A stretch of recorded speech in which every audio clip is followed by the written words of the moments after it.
사사기 2장을 통해서 여호와를 버린 이스라엘, 이런 제목으로 함께 운행하도록 하겠습니다. 이스라엘, 하나님과 언약을 맺은 지 얼마 됐다고, 이제 가나안 땅에 들어온 지 얼마 됐다고 하나님을 버린 이스라엘이 되어버렸어요. 이게 누구의 이야기라고요? 우리들의 이야기입니다. 사사기는 바로 우리들이 이 땅에서 어떻게 살아야 될지를 가르쳐 줍니다. 그렇죠? 하나님이 우리를 부르시고, 그리고 우리에게 말씀을 주시고, 그 말씀대로 이 땅에서 살아가라. 그 말씀을 너희 삶에다 녹여봐라. 그래서 다른 사람들이 하나님을 보게끔 해라. 그 삶의 현장입니다. 그것이 바로 우리가 살고 있는 이 땅입니다. 근데 그 땅에서 한 세대가 지나자마자, 하나님을 본 세대들이 죽자마자 그 다음 세대가 어떻게 했다고요? 하나님을 알지 못하더라. 그리고 그가 한 일이 무엇인지 알지 못하더라. 그렇게 하니까 당연히 어떻게 되겠어요? 하나님도 모르고 하나님의 한 일도 모르고 어디로 갑니까? 그 주변에 있는 신들을 섬기더라. 이렇게 됐습니다. 오늘날 우리들이 하나님을 믿는다고 하지만 정말로 하나님을 믿는지, 참 하나님의 말씀이 뭔지, 하나님의 뜻이 뭔지 알지 못하고 그냥 잘못된 하나님의 말씀, 잘못된 하나님의 뜻을 가지고 하나님이라고 생각하며 믿는 것은 어떤 것일까요? 바로 이방신을 믿는 것과 차이가 하나도 없습니다. 그래서 우리는 하나님 교회 와서 울면서 내 감정을 하고 기분이 좋아졌다. 교회 와서 막 찬양하고 뜨겁게 찬양하고 은혜 받고 그래서 내 마음이 풀어졌다. 그래서 여기 와서 안 해도 돼요. 상담 집단에 가서 해도 그렇게 얼마든지 가능해요. 그렇게 하는 데 가서 얼마든지 가능해요. 교회가 아닌, 하나님의 이름이 아닌 곳에도 얼마든지 기분 좋아질 수 있어요. 그런데 정말로 우리가 교회에 와서 해야 될 것은 참 하나님이 어떤 분인지, 참 하나님의 뜻이 뭔지, 내가 어떻게 살아야 되는지를 정확하게 깨닫는 겁니다. 그래서 우리는 내가 제대로 신앙생활을 하고 있는지를 항상 짚고 가야 됩니다. 그렇지 않다 그러면 교회는 사기꾼들의 집단이 되는 거고, 교회는 하나님을 이용하는, 하나님의 이름을 모독하는 집단이 됩니다. 우리가 바로 그런 대상이 되면 안 되겠습니다. 우리는 사사기를 통해서 우리들의 모습을 되돌아봐야 되겠습니다. 자, 오늘 보면 2장, 먼저 그 앞전에 지난주에 우리가 이야기한 것이 있죠. 사사기 개요를 할 때 사사기에서 당하는 고난을 우리가 어떻게 볼 것인가, 이렇게 첫 시간에 봤죠. 고난을 당해야 된다고 했죠. 마땅히 고난을 당하지 않고는 우리가 이 땅을 하나님 나라로 바꿀 수가 없습니다. 그래서 마땅히 받아야 할 고난, 감당해야 할 고난을 회피한다면 우리는 그 일을 감당할 수가 없어요. 그래서 어떻게 했다고요? 하나님 우리를 고난을 감당할 수 있는 훈련을 시키기 위해서 400년이라는 시간을 보내게 했다. 애국에서. 그리고 또 말씀대로 살기 위해서 광야에서 훈련을 시켰다. 그렇게 했습니다. 여러분들 앞에 주어진, 여러분 지금 살아오면서 고난을 받았습니까? 어려움이 있습니까? 그렇다 그러면 하나님이 여러분들을 바로 그 고난을 이길 힘을 주기 위해서 훈련시킨 거예요. 그리고 고난을 어떻게 해석해야 되느냐? 고난을 반드시 우리가 이겨야 할 대상. 고난을 당하면서 살아야 하나님의 뜻대로 살 수가 있는 거고, 그걸 이겨내야 된다는 거죠. 그리고 두 번째, 우리가 지난주에 봤던 것은 뭐였어요? 지난주 제목이 뭐였죠? 기억나요? 1장.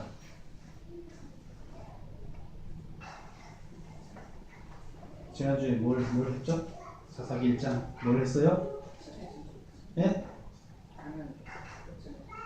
예, 가나안 족속들이 가나안 족속을 이스라엘 백성들이 쫓아내지 못했다 그랬어요. 지금 훈련시켜서 쫓아내고 거기 문화를 바꾸라고 했는데 전혀 바꾸지 못했더라 했습니다. 그리고 오늘 바꾸지 못한 게 아니라 지금 어떻게 됐어요? 여호와를 버리고 그들의 문화 속으로 들어갔다는 겁니다. 하나님이 그렇게 오랜 시간 동안 공을 들여서 훈련을 시켜서 들어보냈더니 불과 한 세대가 지나자마자 이렇게 되고 있어요. 이게 바로 우리 인간들의 모습입니다. 우리들의 모습입니다. 우리는 이런 것들을 성경을 읽으면서 이해하고 반복해서는 안 됩니다. 근데 오늘날 우리들이 보면 많은 사람들이 우리 자신도 그렇지만 우리 하나님을 믿는 많은 사람들이 이미 지금 사사기 시대에 이스라엘 백성과 같은 삶을 살면서 하나님을 잘 믿는다고 하고 있습니다.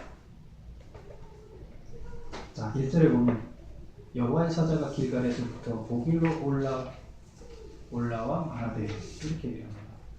여호와의 사자가 길갈에서부터 보길로 올라왔다. 여호와의 사자가 누구일까요? 그 다음 나오는 얘기를 보면 우리 성경에는 여호와의 사자라고 하면서 천사 같은 것을 보낼 때도 여호와의 사자라고 그러고 어떤 사람을 보내서 말을 전달할 때도 여호와의 사자라고 하고 선지자를 보낼 때도 그런 얘기를 하고 또 하나님의 말씀을 직접 전달하는 하나님의 경우로 나타나는 경우도 있어요. 근데 그는 그때 어쨌든 하나님이 보냈으니까 하나님이 놔두면 돼요. 여기 보면 여호와의 사자는 곧 하나님을 대신해서 움차해요. 여기 보면 이렇게 나옵니다.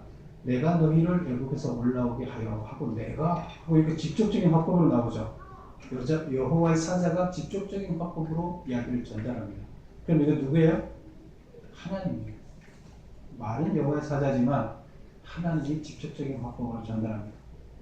그래서 사자는 하나님이다. 근데 왜 하나님이 길갈에서부터 보길로 올라왔다 이렇게 얘기할까? 그럼 길갈은 뭘까요? 왜 길갈에서부터 보길로 왔다 이렇게 했을까? 예, 길갈은 어떤 곳이었어요? 예, 우리가 요단강을 건너서 이스라엘을 지금 쳐들어가기 위해서 요단강을 건넌 다음에 거기서 할례를 행했어요. 길갈이라는 곳에서 할례를 했어요. 거기서 여리고성까지 얼마 되지 않아요. 보여요. 그럼 가나안 그 여리고성 주민들이 긴장하고 있다고 쟤네들이 할례 해갖고 저기 다 누워있네. 우리가 이때 가서 죽이자. 그럼 죽일 수 있어요. 근데 그런 상황인데도 불구하고 하나님은 길갈에서 전부 다 할례를 하게 했습니다. 그래서 길갈은 어떤 곳이다? 할례를 하는 곳이다. 자, 그러면 할례가 무슨 의미가 있는 거예요? 성경에서 할례가 제일 처음에 나온 것은 창세기에서 나오는데 아브라함을 선택하고 아브라함이 처음에 하나님이 준 아들이 아닌 아들을 낳죠. 이스마엘이었죠. 하나님의 뜻하고 상관없이 자기가 선택해서 낳은 아들이에요. 자기 결정으로 자기 뜻대로 자기 육체로 이스마엘을 낳았어요. 자기 처의 그 여종을 통해서. 그래서 이스마엘을 낳는데 하나님이 그는 내 후계자가 아니다. 하나님 나라를 이어갈 후계자는 내가 따로 줄 것이다. 그리고 한참 있다 줬죠. 그래서 100세에 하나님의 후계자를 줬는데 그때 이삭을 줬습니다. 이스마엘을 준 13년 후에 둘이 13살 차이 나죠. 13년 후에 줬어요. 근데 주기 전에 1년 전에 와서 뭐라고 얘기합니까? 지금 할례 얘기를 하고 있습니다. 할례하라고 얘기합니다. 다 할례하고 깨끗이 하고 그리고 나서 했더니 하나님이 아들을 줬습니다. 그래서 이삭은 어떤 자식이에요? 할례 이후에 태어났습니다. 할례라는 것은 뭐죠? 우리를 깨끗이 하는 거예요. 더러운 우리를 잘라내서 우리의 과거를 청산하고 우리의 잘못된 삶을 청산하고 잘라내고 깨끗이 되는 거예요. 양피 끝을 자른다는 것은 남자의 어떤 인간의 욕망을 잘라내고 하나님의 거룩함으로 다음 세대를 만들어낸다. 그런 뜻이 되는 거예요.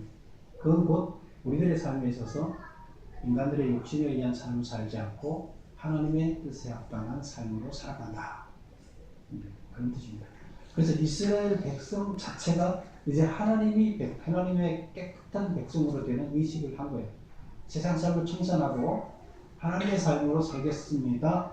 할례죠. 오늘날 뭐예요? 세례입니다. 그래서 그 할례를 길갈에서 행했습니다. 그것이 어디라고요? 길갈. 그러면 하나님이 길갈에서 왔다. 왜 하필이면 길갈에서 왔다고 표시를 하고 있을까요? 하나님이 뭐 어디서 올 수도 있잖아요. 할례를 했던 길갈하면 그들한테 남아있어요. 적들 앞에서 위협을 무릅쓰고 할례를 하고 이제 가나안 땅에 들어갔던 그 장소, 할례를 했던 장소가 새로운 백성으로 태어난 장소, 새로운 삶을 살기로 한 장소, 거기서부터 왔다. 그러면 이제 그들은 길갈하면 떠오르는 게 있는 거죠.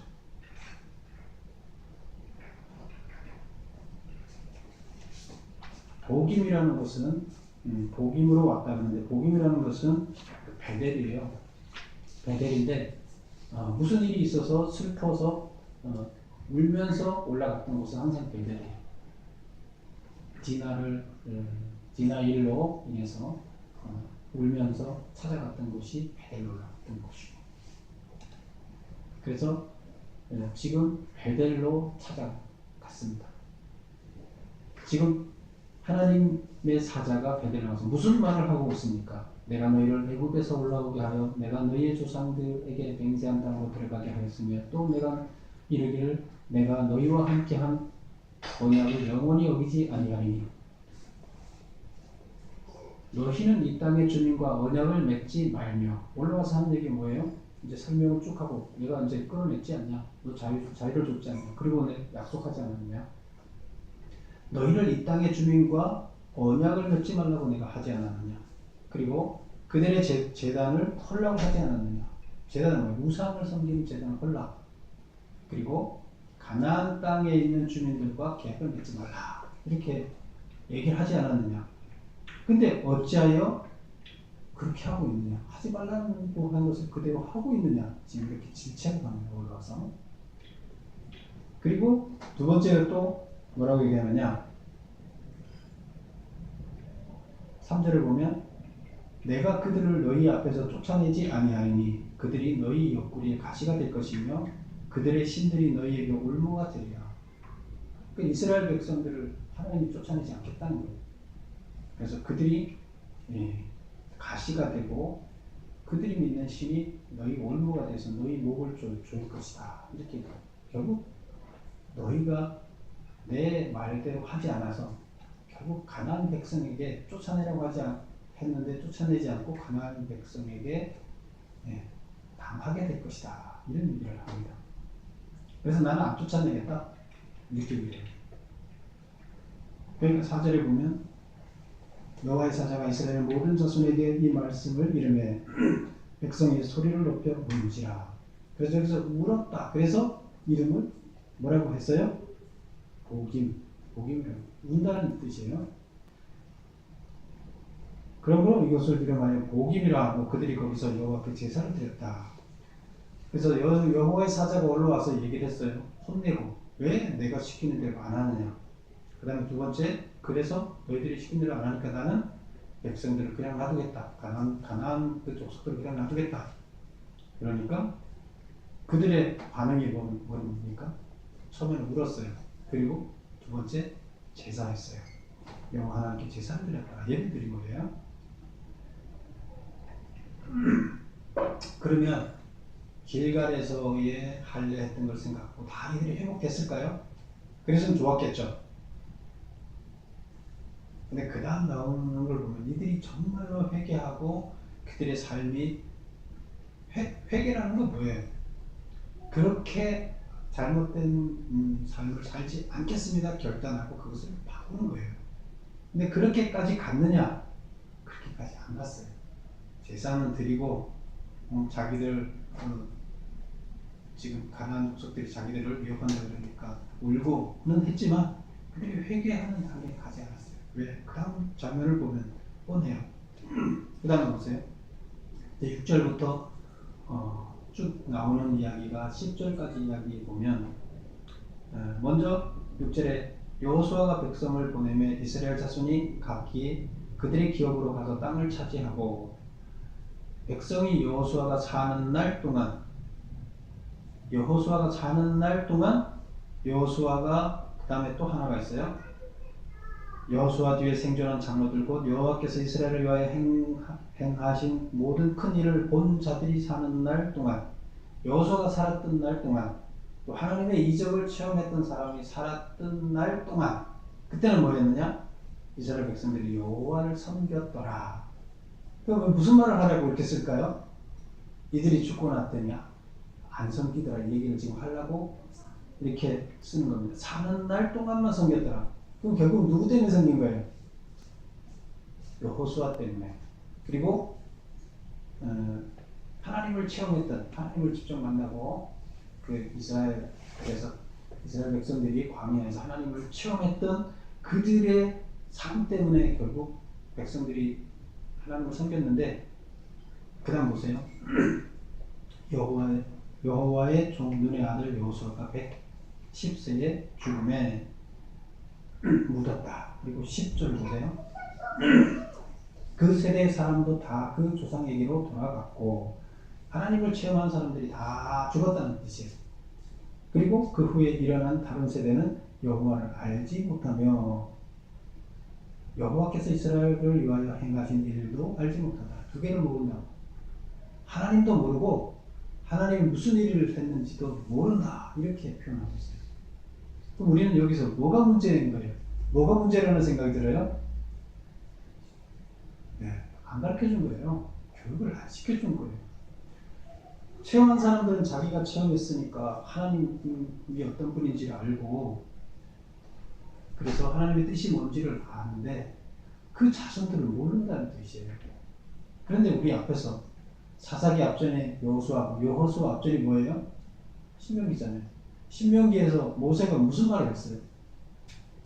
제발 좀 철저하게 교육시키라는 얘기를 했어요. 그렇죠? 신명기 자체가 그거예요. 율법을 다 요약을 해주면 이걸 교육시키면 살고 교육 안 시키면 너희들 여기서 쫓겨난다. 다 쫓겨나고 망한다. 너희들이 가나안 백성처럼 쫓겨나고 아무것도 없게 되고 여기 다른 노예로 끌려가서 비참한 삶을 살게 될 것이다. 그러니까 제발 자식들한테 이거 교육 잘 시켜라. 이렇게 한 게 신명기예요. 그런데 한 세대가 지나서 교육이 안 됐다는 거예요. 어떻게 성경을 이렇게 쓸 수 있어요? 하나님도 모르고 하나님이 무슨 일을 했는지도 모르더라. 한 세대밖에 안 지났는데. 이제 이걸 보면서 역사가 얼마나 중요한 줄을 알 수가 있어요. 하나님께서 어떻게 지금까지 역사했는지 그 역사를 모른다는 것은 바로 이렇게 비참한 삶을 살게 됩니다. 하나님은 역사의 주관자입니다. 우리는 하나님이 어떻게 역사했는지 알아야 됩니다. 그래야 하나님을 바로 알 수 있어요. 역사 가운데서 하나님을 봐야 돼요. 자, 그 다음에 보겠습니다. 그러면 그 다음에 당연히 어떻게 되겠어요? 하나님을 아는 자가 없으니까 어떻게 되겠어요? 하나님을 믿는다는 게 불가능하죠.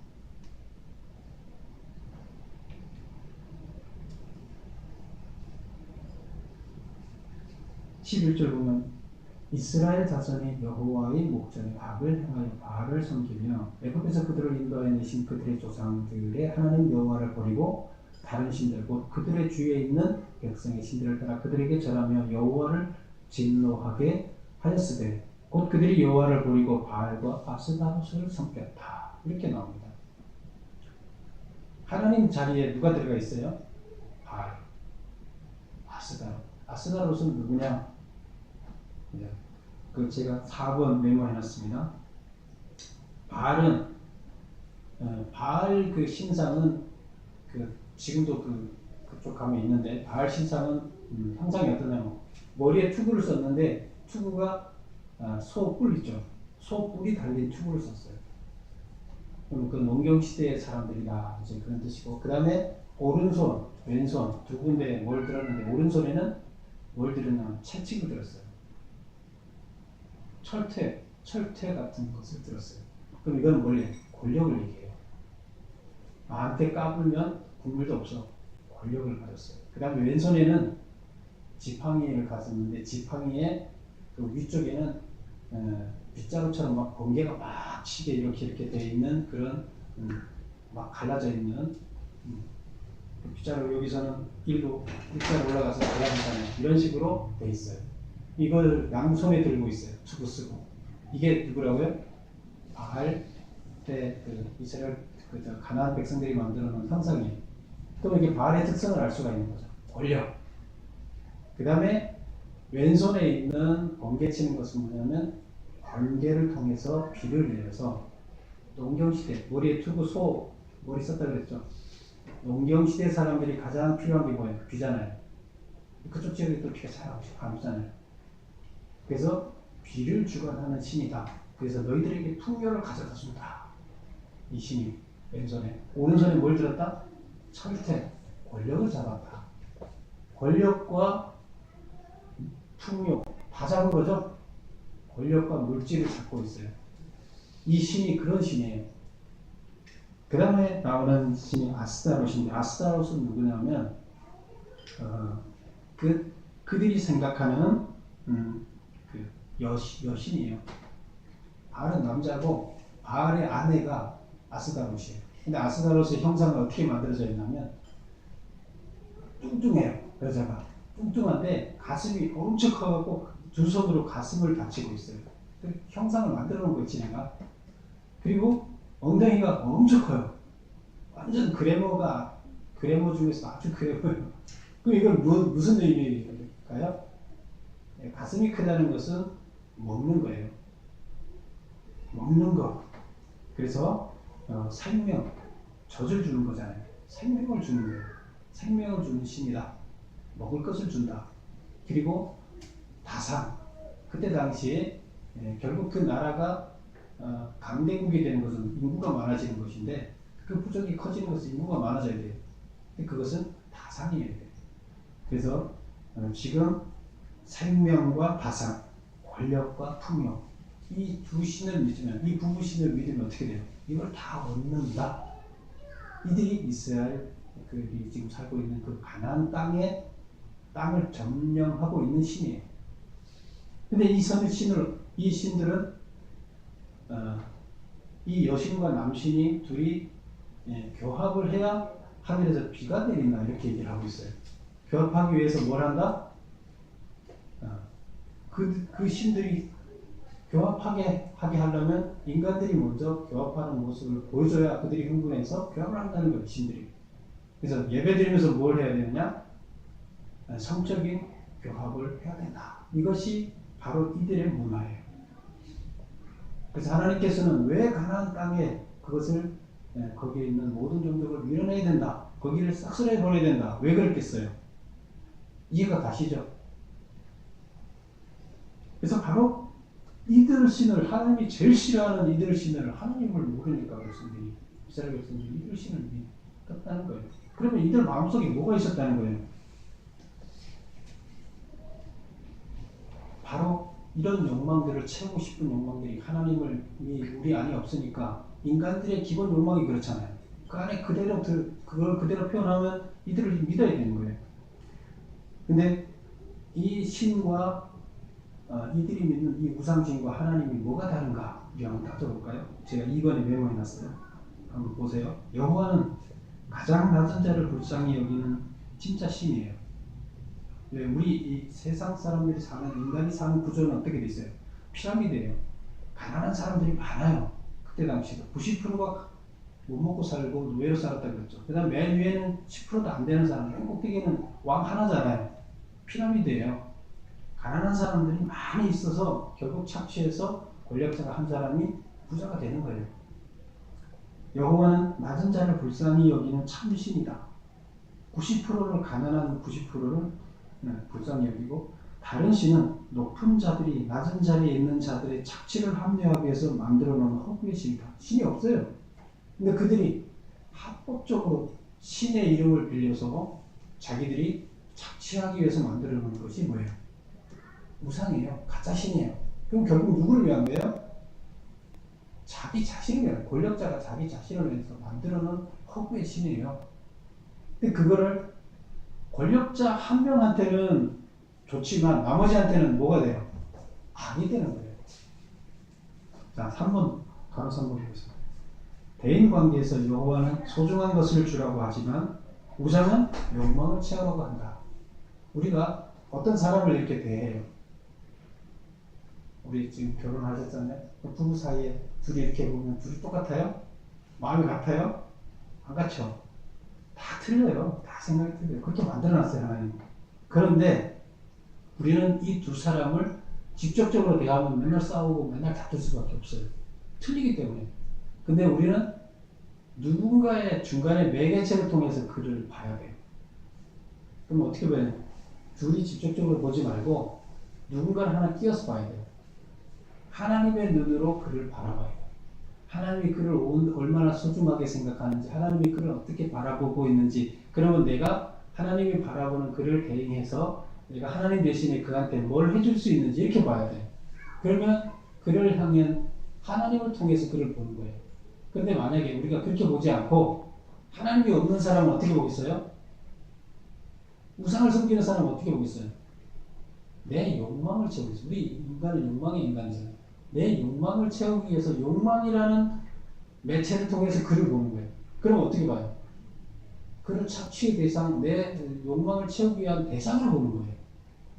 욕망을 채우기 위한 성적인 대상, 욕망을 채우기 위한 내가 갈취할 대상이 되는 거예요.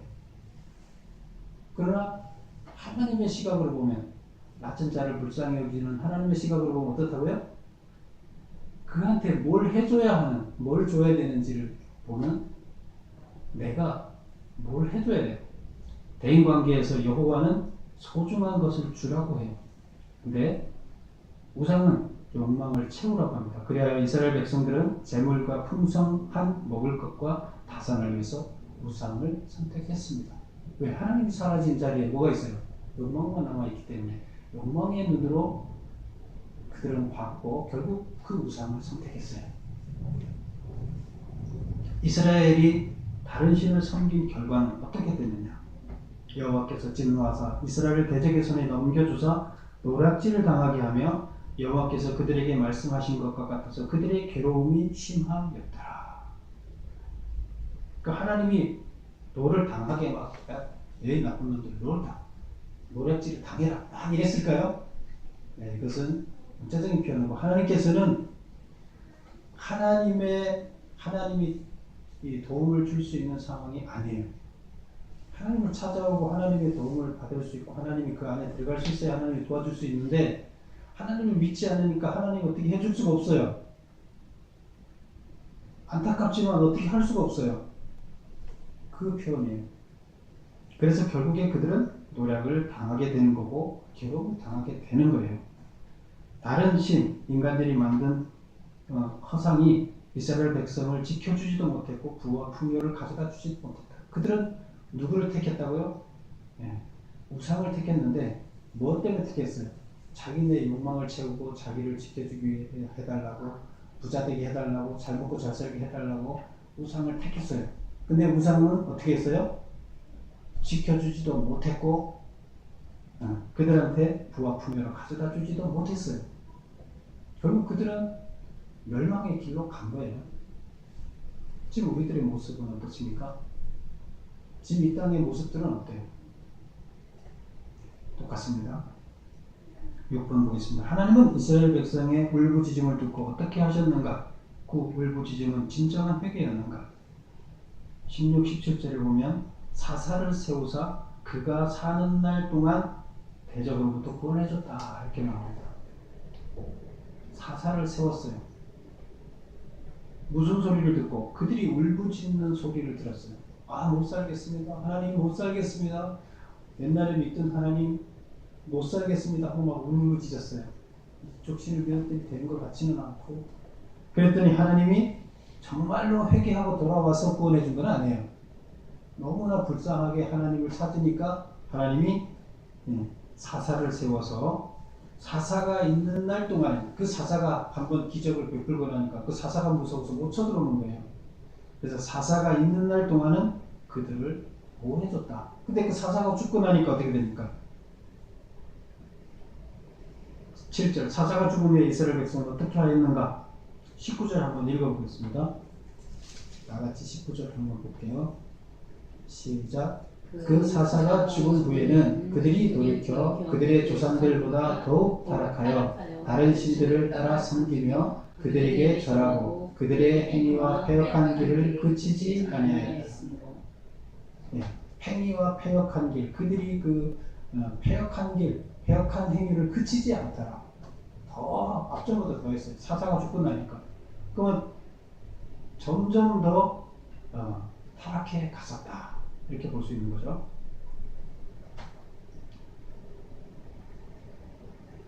여호와 8번 여호와 하나님께서 여호수아가 죽을 때 남겨둔 이방 민족을 쫓아내지 않은 이유는 무엇인가? 20절부터 23절까지 이제 쭉 그런 얘기가 나옵니다. 쫓아내지 않았다. 거기 보면 문자적으로 이렇게 표현했습니다. 이스라엘 백성이 그들의 조상들처럼 여호와 하나님의 말씀을 지켜 행하나 아니하나 그들을 시험하려고. 만약에 가나안 족속들이 그 땅에 없이 다 사라지고 그들이 다 하나님 백성만 있어요. 하나님 백성만 있는데 그들이 갑자기 하나님을 다 잊어버리면 누가 그들의 몽둥이가 돼서 그들을 정신 차리게 할까요?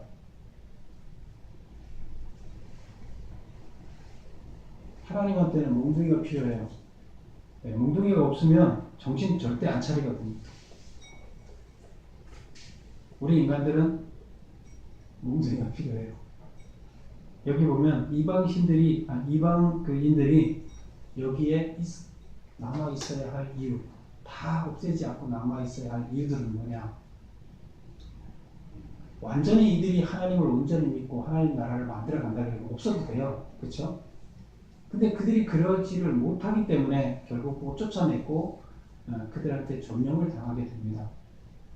근데 그럴 때는 하나님 입장에서는 그들이 다시 정신 차리게 해주는 도구로 사용돼야 됩니다. 결국 이스라엘 백성들은 하나님을 버렸어요. 근데 왜 이렇게 됐어요? 네, 가장 큰 문제는 교육입니다. 모세가 그렇게 신명기에서 교육해라 하고 얘기를 했는데 안 했어요. 지금 오늘날 우리 세대들이 죽고 나면 다음 세대들이 과연 하나님을 믿을까? 누구 책임이에요? 하나님한테 가서 뭐라고 대답할 거예요? 누가 이렇게 만들어놨냐고. 사사기 시대의 부모들이 교육을 안 한 책임이에요. 오늘날 우리가 자식들 교육을 안 한 책임이에요. 내 자식이 훌륭하게 돼갖고 출세해서 돈을 많이 벌고 그랬는데 하나님 나라 갔는데 성공했다고 사람들이 인정하는데 하나님 나라 갔는데 어떻게 하겠어요?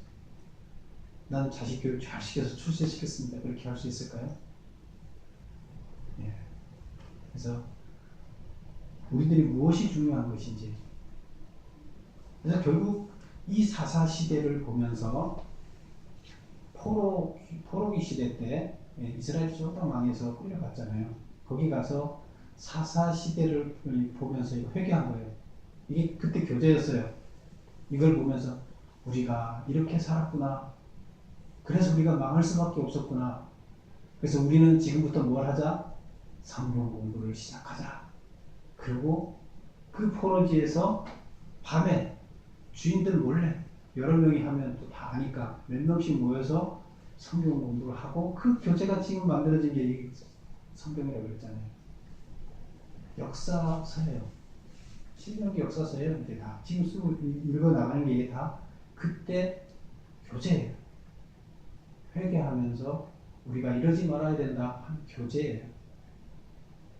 그리고 70년을 그렇게 했더니 하나님이 이스라엘 회복시켜주고 나라 돈 한 푼도 없는 그들한테 다 돈까지 줘서 먹고 살 길 찾아서 가서 회복해라 하고 줬어요.